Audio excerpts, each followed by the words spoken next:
I can fly, I have superpowers, I'm a superhero. I'm Rita. We're here with the Backstage Betty pages with Travis Meeks. Thank you for joining us. Absolutely. Can you take us through, just to get everybody up to date, kind of a musical history that you've been through? I started playing music from the age of 11. Then I got in a band pretty quick called Bad Dreams. It was from a couple guys. Actually, it was one guy from the first days of a new band I had, and then, anyways, it evolved into another band called Dead Reckoning, which was a metal band, and basically that was it. And then it was Days of Anew. I just kind of created it on the spot. Wrote the first album sitting in a basement, and that was that. Yeah. Were you born a musician, or was this something that developed? I mean, obviously you said you started young. Yeah. My father's a musician. My mom's dad is a musician. So both males on both sides of the family. Yeah. My mom is a music lover. She was very supportive of my dad. Like, she's a flower child, hippie girl. Very deep and intuitive.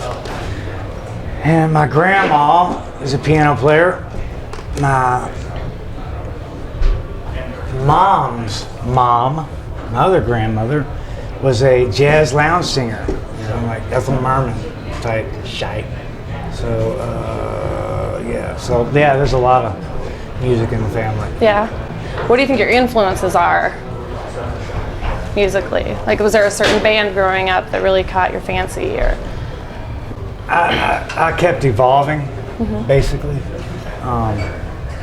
Different ages.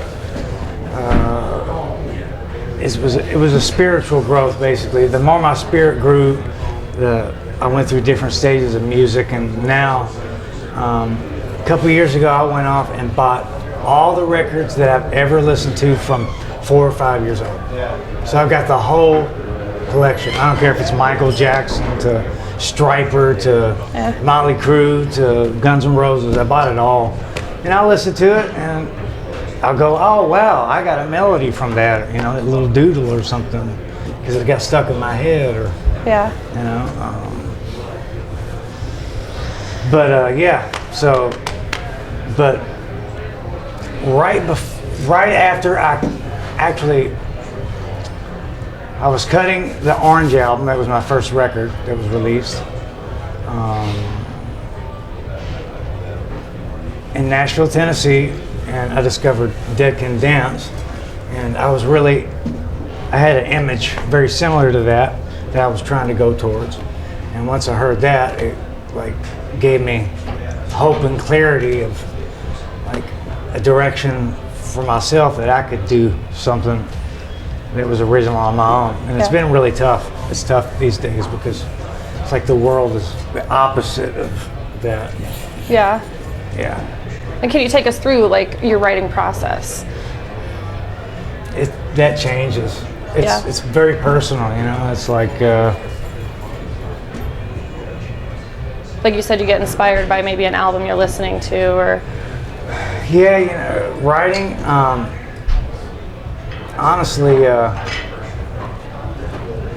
feed off other people's energy the best. If I have people in a room, instead of playing songs for them, I like to write a song while they're in the room, feed off their energy, and try to absorb and be a sponge off these energies and take it in. You know, it's kind of like being a vampire, but they're willing. Yeah. Yeah. So I like to write when people are around. If not, honestly,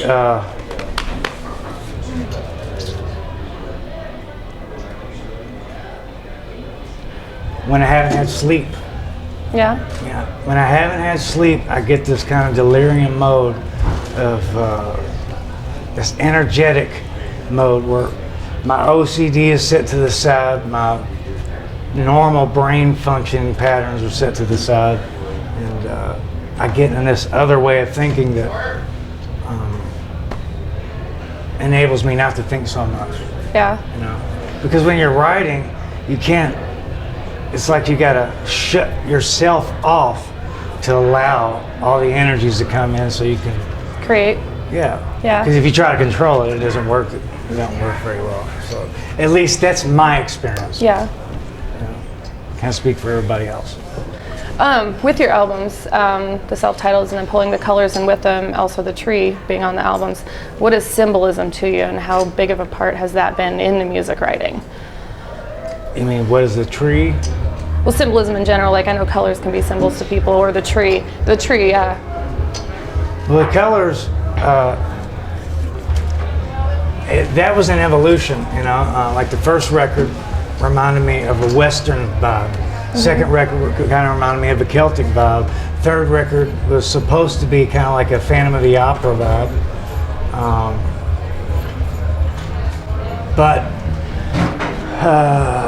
Yeah, so yeah, basically it's like when you play a video game or when you're reading books and you have different chapters, they change your world and your surrounding and your environment. Yeah. And like, it's like Mario Brothers. You have fire world, ice world, wind world, cloud world, space world. Right. That's how I think. You know, I even in my normal life, I see things that way. Yeah. So I feed off those energies. It makes it difficult to function in society and reality because I see that way. You know, it's kind of, I think directors see that way, or maybe, or some directors see that way, and maybe people who set scenes up in Hollywood movies. Yeah. I don't know, but I feed off those kind of energies. Like I'll decorate a room. Oh yeah. I like to decorate and make a surrounding and write in it. Yeah. Yeah, and I use these cloths. Yeah. Oh, I've got 5 tubs of different cloths. Yeah. Fabric. Kind of sets the mood for you. Yeah. And okay, going into that, you were part of the production process for the Green album. I did it. How basically. important was that to you? And how did you switch from not being a part of the production process to doing that? Actually, I didn't switch. No? On the first record, I did it too. It's just, it was credited differently. Because I wrote the entire thing in my basement. Like the last song on the record, Cling, basically I recorded that on a 4-track. So we took that and just remixed it. And so I wrote, produced, did everything on that. And then when it came to the record, I had to come up with all the bass parts, drum parts, with the exceptions of a couple ad-libs, you know, a couple field pieces. And basically, I had to manipulate the energies in the studio. But you know, it's like, that's one of the reasons my career got, because all my talents were not recognized. The ones that were amateur and youthful, and they were meaty and saucy and nice, but they were part of my talent. Yeah. Those are the ones that got recognized, and those are the ones that got milked. And when those weren't focused on as a whole, it seemed like my label lost respect for me. There was a merger that took place, and so basically, you know, I left Interscope, and I didn't have any relationship with really anybody there on my Red album. I was with Outpost, and when Outpost went under in the merger, that was it for me. Yeah. Yeah. And then, you know, you got the different stories and histories from some of the other stigmas, you know, join in with that after so long. You know, people think different things. It's like that. I don't know if you know about the Intervention A&E show. Yeah. Yeah, a lot of people thought, oh yeah, so that's why Days in the New disappeared or whatever. No. I didn't start using drugs until I was like 20. Stone Immaculate, that album that you worked the Doors on, what was that experience like for you with the end, LA Woman? It was real. Yeah. Real to me is a strong word. So those guys are real. When they go and they leave this world, I tell you, it's going to be a very sad thing, because those kind of people are a dying breed. And that's one of my experiences in this world. Is I connected with maybe an old spirit or some, an energy that it's just not appreciated anymore, and that's where I milked my energies from. And when you milk your energies from places that society and consciousness as a whole doesn't recognize, or what happens is it becomes a priority thing, I guess. Yeah. It's the economy. Yeah. So it was a great experience. Yeah. Basically, that Beautiful song, album. The End, I know I said I started using drugs when I was 20, but that's not including drinking and smoking pot. Yeah. Yeah, that's like, I was drinking and smoking pot at 11, 12, early age. I used to smoke pot and drink and just get whacked out in my head and go to places when I was real young, to the door, when that movie came out. Yeah. But The End was like my favorite song, and I always wanted to write an album or make music that was like The End, that was epic and real and had a world sound, It was an incredible version of that song. Absolutely beautiful. I appreciate it, because I listened to it many times. Yeah. Oh yeah. Do you feel the world of music has lost the appreciation for the actual art? That's what I've been talking about the whole time. Yeah. So I think you've got a lot of that, but I'll elaborate. Again, it has to do with us moving away from the old spirits. It's like if you look at the 30s and 40s, and then you look and now 2010, more people sit at home playing video games, and not many people go out in the woods as much anymore. Not many kids, and that's a simple perspective. Mm-hmm. I'm not saying that's everything, but you'd be surprised. It's the little things that become big. You can see little changes that affect things in a big way. Yeah. And from my experience, I could be totally wrong, man. I could be out of my mind and crazy.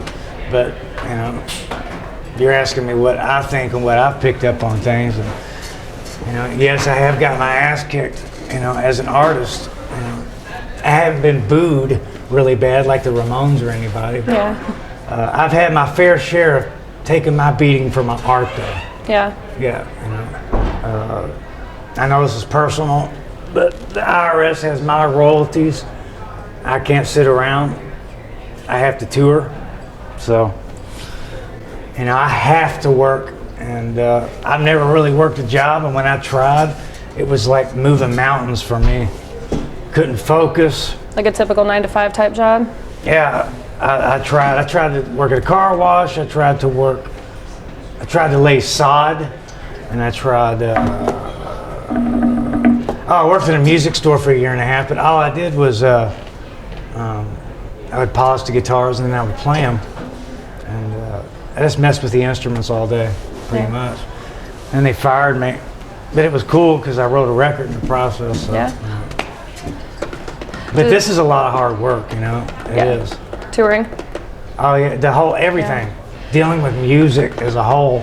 Say there was a zombie apocalypse. What would be your weapon of choice? If there was a zombie apocalypse,